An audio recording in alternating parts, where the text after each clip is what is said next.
कराड शहराजवळील कोल्हापूर नाका परिसरात महामार्गाच्या रस्त्यावर ठेकेदाराकडून टाकण्यात आलेल्या मातीमुळे दुचाकीस्वारांना मोठा धोका निर्माण झाला आहे। रस्त्यावर माती साचल्याने अनेक दुचाकीस्वार घसरून पडल्याच्या घटना घडल्या असून आतापर्यंत 4 ते 5 जण जखमी झाल्याची माहिती आहे।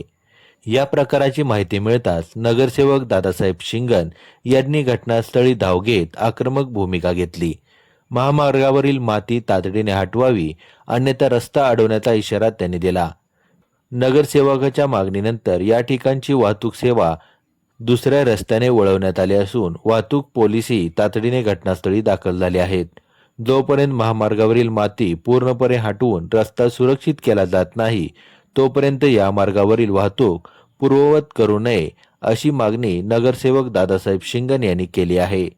दरम्यान रस्त्यावरील मातीमुळे आणखी अपघात होऊ नयेत यासाठी प्रशासन आणि संबंधित ठेकेदाराने तातडीने उपाययोजना राबवाव्यात, अशी मागणी नागरिकांकडून होत आहे।